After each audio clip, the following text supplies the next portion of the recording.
Always মাথায় রাখবেন যে আপনি যাই করছেন, যেখানেই করছেন, কেউ না দেখলেও আপনাকে দেখছে। একজন আওয়াজ দিয়ে বলেন তো তিনি কে? ব্লু ফিল্মের আসক্তি। এই ব্লু ফিল্ম যুব সমাজকে ধ্বংসত্বের দ্বার প্রান্তে পৌঁছে দিয়েছে যুবক ভাইরা, ঠিক কিনা বলেন? কিভাবে নিজের মাইন্ডসেটকে পর্নোগ্রাফির চিন্তা থেকে দূরে রাখবেন, কিভাবে এই নেশার থেকে বের হয়ে আসবেন। এবং এটা এমন একটা নেশা, এই নেশার স্বাদ একবার যে পেয়ে গেছে সেখান থেকে সহজে আর বের হয়ে আসতে পারে না এই যুবক ভাইরা, ঠিক কিনা বলেন? ফার্স্ট অফ অল, পর্নোগ্রাফির নেশা থেকে যদি আপনি নিজেকে বাঁচাতে চান, যদি আপনি নিজের চোখ ঠিক রাখেন, চোখটাই হচ্ছে এমন একটা জিনিস যার দ্বারা মানুষের সমস্ত অ্যাট্রাকশন শুরু হয়। একটা জেনা এটা সাডেনলি হয়ে যায় না। জেনার জন্য প্রথমে হয় চোখে চোখ, তারপরে কথা, তারপরে হাতে হাত, আস্তে আস্তে স্টেপ বাই স্টেপ একটা রিলেশনশিপ জেনার দিকে ধাবিত হয় যুবক ভাইরা, ঠিক কিনা বলেন? কোরআনে আল্লাহ তাআলা বলেছেন, কুল্লিল মুমিনিনা ইয়াগুযযু মিন আবসারিহিম ওয়া ইয়াহফাযু ফুরুজাহুম। হে বিশ্বাসীরা, তোমরা তোমাদের চক্ষুকে, নজরকে, দৃষ্টিকে নিচু করো এবং তোমরা তোমাদের লজ্জাস্থানকে হেফাজত করো। এই আদেশটা দিয়েছে একজন আওয়াজ দিয়ে বলেন তো তিনি কে? চোখটা নিচের দিকে নামায় রাখেন, বাজে জিনিসের দিকে চোখ একদম দিবেন না। হাদিসে আসছে, নবীজি বলেছেন, আন-নাযরু সিহামুম মিন সিহামি ইবলিস। শয়তানের যতগুলো তীর আছে, এই দৃষ্টি শয়তানের তীরের মাঝে একটা তীর। এটা এমন একটা তীর যেই তীর দিয়ে মানুষ এমন একটা আকর্ষণে যায় যে সে জেনা করতে বাধ্য হয়ে যায় যুবক ভাইরা, ঠিক কিনা বলেন? চোখটাকে নামায় রাখেন, বাদ জিনিসের দিকে চোখ তুলে একদম তাকাবেনই না। যার চোখ যত নিচের দিকে, যার চোখ যত বেশি হেফাজতে, সে জেনার থেকে তত বেশি দূরে। পড়েন সবাই সুবহানাল্লাহ। তাহলে এক নাম্বার, নিজের চোখকে নিচের দিকে রাখবেন, দৃষ্টি সংযত রাখবেন। This is the first tips that I have share with you all. The second tips is, যে কোনো একটা ভিডিওর টাইটেল অথবা থাম্বনেইল দেখে বুঝে গেছেন যে এটা কোনো বাজে ভিডিও হতে পারে, ক্লিকই করবেন না, যাবেনই না। অনেক সময় আমরা কি ভাবি যে দেখব, দেখে জাস্ট কেটে দিব।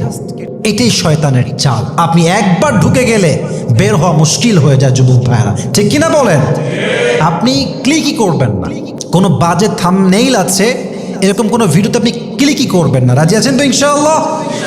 3 নাম্বার, অলওয়েজ মাথায় রাখবেন যে আপনি যাই করছেন, যেখানেই করছেন, কেউ না দেখলেও আপনাকে দেখছে। একজন আওয়াজ দিয়ে বলেন তো তিনি কে? প্রত্যেকটা মুহূর্তে আমরা যা করি, গোপনে হোক বা কিংবা প্রকাশ্যে হোক, সবকিছু পর্যবেক্ষণ করে এক সত্তা, তিনি কে? কোরআনে আল্লাহ তাআলা বলেছেন, ইয়া আইয়ুহাল্লাযীনা আমানুত্তাকুল্লাহা হাক্কা তুকাতিহ। আল্লাহকে ভয় করার মতো ভয় করো। ফাত্তাকুল্লাহা মাস্তাতা'তুম। সর্বোচ্চ আল্লাহকে ভয় করো নিজের জায়গা থেকে। আল্লাহ তোমাকে নিজেই এই তাকওয়ার শক্তি দিয়ে গুনাহ থেকে বাঁচতে সহযোগিতার হাত বাড়ায় দিবে। সুবহানাল্লাহ পড়ো সবাই। এটা অলওয়েজ মাথায় রাখবেন। পাশাপাশি নিজের ফোনের স্ক্রিনেও লিখতে পারেন, ওয়ালপেপার লেখা থাকবে আল্লাহ ইজ ওয়াচিং মি। যখনই মাথায় আসবে যে পর্নোগ্রাফি দেখতে হবে, আমার ভাল লাগছে না, সময়টা কাটাতে হবে আমাকে, আমার যে সেক্সুয়াল ডিজায়ার, আমার যে ভেতরে যৌবিক চাহিদা পূরণ করতে আমাকে এখনই দেখতে হবে, স্ক্রিনের লেখাটা আপনাকে স্মরণ করায় দেবে। এই গুনাহ যখন আপনি করবেন, আপনাকে দেখবে এক সত্তা আওয়াজ দিয়ে বলেন তো তিনি কে? অতএব পর্নোগ্রাফি থেকে বাঁচতে চাইলে ফোনের ওয়ালপেপারে অথবা ল্যাপটপের অথবা কম্পিউটারের অবশ্যই স্ক্রিনে লিখে রাখবেন আল্লাহ ইজ ওয়াচিং মি। রাজি আছেন তো ইনশাআল্লাহ? তাকওয়া থাকলে আপনি কোনো গুনাহে জড়িত হতে পারবেন না। 4 নাম্বার, আমাদের যত নফসের কুমন্ত্রণা, যত প্রবৃত্তির অনুসরণ আমরা করি, বেশিরভাগ সময় শয়তান ওয়াসওয়াসা দেয় তখন যখন আমরা একা সময় কাটাই যুবক ভাইয়েরা, ঠিক কিনা বলেন? আমার বাবা আমার পাশে বসে আছে, আপনার বাবা আপনার পাশে বসে আছে, আপনার সামনে আপনার মা আছে। আপনি কি মায়ের সামনে বসে মোবাইল ফোনে অথবা আপনার ল্যাপটপে অথবা কম্পিউটারে পর্নোগ্রাফি দেখতে পারবেন? বাজে কোনো ভিডিও দেখতে পারবেন? আপনি একা আছেন, দেখবেন মাইন্ডসেট আপনাকে ট্রিগার করবে। দরজা লকড, সব জানলা বন্ধ, শয়তান আপনাকে দিবে ধোঁকা যে দেখ ইচ্ছা মতো এখন। সময় কাটাবেন মানুষের সঙ্গে, ফ্রেন্ড সার্কেলে, আব্বা আম্মার সঙ্গে বাহিরে ঘোরেন, মাঠে গিয়ে খেলেন। যত একাকিত্ব সময় কম থাকবেন তত বেশি পর্নোগ্রাফি থেকে আপনি দূরে থাকতে পারবেন। সকলে বলেন সুবহানাল্লাহ।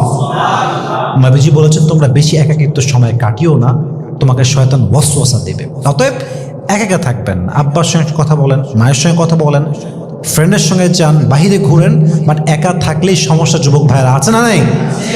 সর্বশেষ সর্ব অবস্থায় নিজেকে অজু অবস্থায় রাখবেন। অজু করলে পবিত্রতা আসছে, আর পবিত্রতার ফিলিংস আমাদের কি করে জানেন? আমাদেরকে অলওয়েজ গুনাহ থেকে দূরে রাখতে হেল্প করে। আমরা জাস্ট নামাজ পড়ে এসে কোনো বাজে কাজ করি, দেখবেন নামাজ পড়ে এসে দেখছি যে টিভি বন্ধ কর, কেবল নামাজ পড়ে আসলাম, একটু বন্ধ কর, একটু পরে দেখ, একটু পরে কর, দেখবেন যে আজান হচ্ছে, এই একটু বন্ধ কর, আজান হচ্ছে, একটু পরে আবার শোন। মানে ভালো কাজ যখন হয় আমরা খারাপ কাজটা ইনস্ট্যান্ট করতে চাই না। তো অজু থাকলে কি হয়? অজুর একটা পবিত্রতা যুবক ভাইয়ের আমাদের হৃদয়ে আছে না নাই?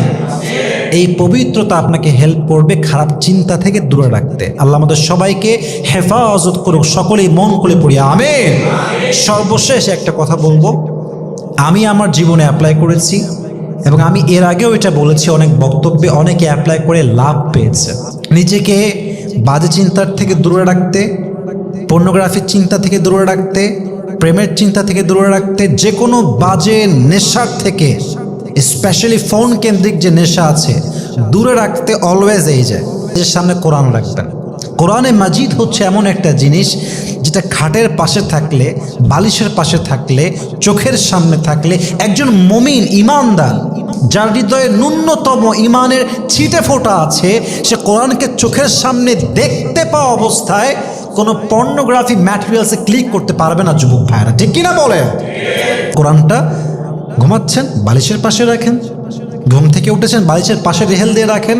এটা আপনাকে মোটিভেট করবে বাজে চিন্তার থেকে বাঁচতে। আল্লাহ আমাদের সবাইকে মানা, বোঝা এবং আমল করার তৌফিক দান করুক। আমরা সকলেই মন খুলে পড়ছি আমিন।